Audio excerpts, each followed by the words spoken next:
Hello and welcome to the Punk Wrestling Podcast. This is Dave Sturman and today we will be talking Rampage. But first, before we do, a couple of things to get us started. If you don't already know about hashtag Team C's, Mr. Beast and several other creators are getting together to try and raise $30 million to help clean up the ocean. So if you go to teamseas.org and donate there, I think it's a very good cause. Every pound raised is a pound of waste cleared up from the oceans, rivers and beaches. And me personally, coming from Cornwall, that's a big part, very important. So please do, if you can, search hashtag teamseas or teamseas.org to find out more. So let's get into the video, shall we? Rampage, an hour of TV, a good hour of TV as always. So hit that like button, press that subscribe button, and let's get into it, shall we? We started off with Bryan Danielson versus Eddie Kingston in the semi-final of the title eliminator. Now, as with many Rampages recently, the first match has been a banger, and this was no exception. The crowd were very loud for this. I believe they were in New York. They originally took their time a little getting into the action, but fucking hell, when it got going, it was a sight to behold. Chops galore, hamburger meat all round within a few minutes. Bryan was focusing on the arm of Kingston throughout. They were trading headbutts and strikes throughout, which is becoming a staple of many matches recently. Is they hold, I can do one, you do one, back and forth, but it is exciting to watch. Bryan's chest was an absolute picture, as you can see by the thumbnail of the video. But Bryan, at one point, he flips in the bird, gives in the finger. So Eddie hits a suplex to Bryan on the outside and looks for the count-out victory. Bryan gets back in with 9.5 seconds. A few more chops. A back suplex from the top gives Bryan a bit of an opening. They trade kicks back and forth before Bryan gets the old yes kicks in. Goes for the running knee, but Kingston just drops to the floor. Bryan then looks for a submission, but Kingston hits his DDT, which was picture perfect. More strikes, and the crowd go wild. They give them a well-deserved standing ovation before the match is even over. But as Kingston gets up, Bryan locks in the triangle choke. Kingston gives in the finger as he goes out cold. Both men lay exhausted as we go to break. So Bryan through to the next round of the tournament. And this was a great start to the show. And they are definitely both going to be hurting after that. And it's definitely a match you should check out. So we go to break. And then when we come back from break, we're told that during the break, Bryan extended a handshake to Kingston, but was rejected. We've got Shivani out backstage doing an interview with CM Punk. But the interview doesn't really get started, as an irate Kingston can be heard in the background. What happened? Why'd they ring the bell? Things like that.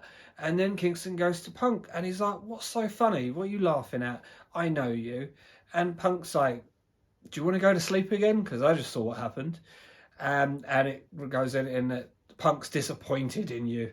And bit back and forth, and they're pulled apart, where Ruby Riott and a few others pull apart. So it looks like we have our next CM Punk match lined up. Possibly at Full Gear? Question mark, but that should be good either way. The second match of the night was Matt Sydal versus Dante Martin. Martin now has Lio Rush in his corner. I'm not going to be calling this match move to move because I've not seen half of these moves. It is an absolute sight to behold. The things that Dante has been doing as of late in and around the ring is just absolutely amazing. And with a dance partner as athletic as Sydal, you know it's going to be good, and you should definitely check this one out. I do feel that commentary was a little bit focusing on Lio Rush a bit too much. Now, I know that this is obviously a new thing, that he's come in as a manager and might lead somewhere, and it's probably intentional, but it was a really great match going on, and it wasn't really the focus. The focus was, oh, Leo Rush's training's helping out. Oh, he's helping out here.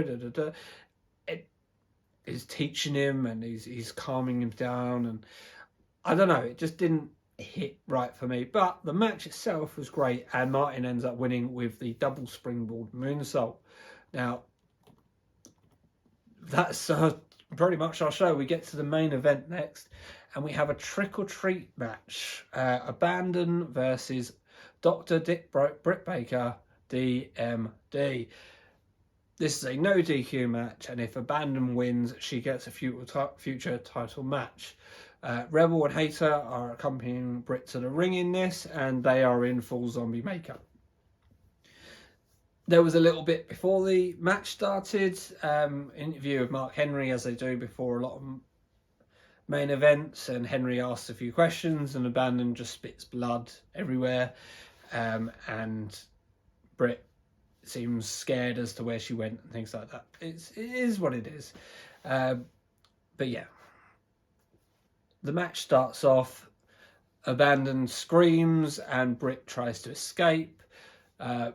She comes back into the ring, and then Abandon hits a stunner. Britt runs to get the minions, and gets them to get a table out. Okay, we go to break, and when we get back from the break, we return, and Abaddon is hitting a senton onto Britt Baker with a chair in between. We then get a swinging net breaker off the apron onto a table, but the table does not break. I am the table. I am the table. So Britt tries again, this time with a suplex, but still, I am the table perseveres here. Table wins. Now, Abandon sits right up after that, gets a bag out, comes into the ring, reveals in the bag, it's thumbtacks.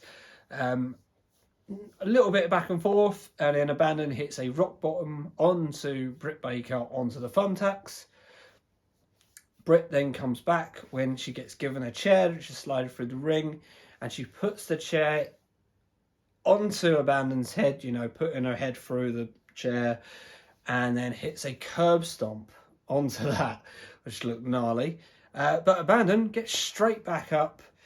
Britt goes for lockjaw. No, she doesn't go to lockjaw straight away. I missed a spot there. She gets the thumbtacks and puts them in Abandon's mouth, hits a super kick, and then starts going for lockjaw.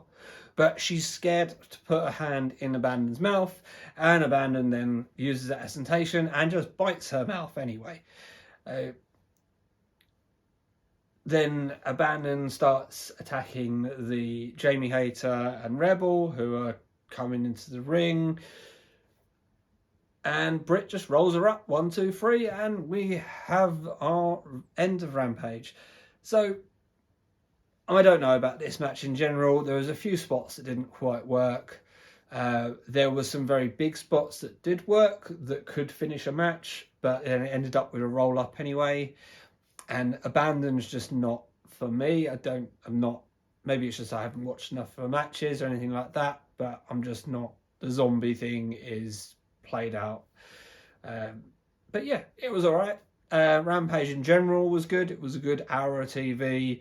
Went by so fast, and you need to check out the first 2 matches. In my opinion, Bryan Danielson versus Eddie Kingston was match of the night. Bryan's matches have been consistently brutal, but worth a watch. And that's your show. Thank you for watching. Please, if you haven't already, press that like button, hit that subscribe button, and share with your friends. And don't forget, #TeamTrees. Good night.